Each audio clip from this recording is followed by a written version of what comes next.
प्यारे मित्रों, हमारे स्क्रीन पे आपको एक सवाल दिख रहा होगा। एक्चुअल में सवाल ज्योमेट्रिक प्रोग्रेशन का है। इस सवाल को हल करने के लिए हम लोग सबसे पहले घातांक का नियम का प्रयोग करेंगे। घातांक का नियम लगाने के बाद हमारा पावर्स क्या हो जाएगा ना, सारा का सारा पावर्स यहाँ पे हमारा जुड़ जाएगा। तो सबसे पहले हम लोग पावर को जोड़ देते हैं। तो पावर को जोड़ने के बाद हमारा जो सवाल का जो अगला लाइन है, अगला स्टेप जो है ये हो जाता है।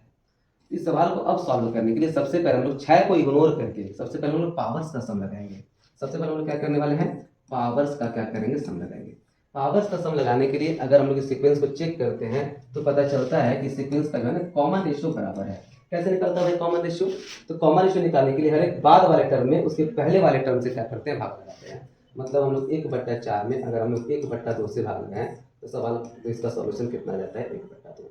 यही काम अगर तीसरे वाले पद को अगर उसके पहले वाले पद यानी 1/4 से भाग लगाएंगे तो फिर से हमारा कितना जाएगा भाई, 1/2 आ जाएगा। तो अगर किसी सीक्वेंस का कॉमन रेशियो बराबर हो जाता है तो वो सीक्वेंस कौन सा कहलाता है भाई? तो सीक्वेंस कहलाता है geometric progression, GP, geometric progression. तो ऐसा कोई सीक्वेंस जिसका कॉमन रेशियो क्या आ जाता है, इक्वल हो जाता है, उस सीरीज का क्या नाम है, ज्योमेट्रिक प्रोग्रेशन।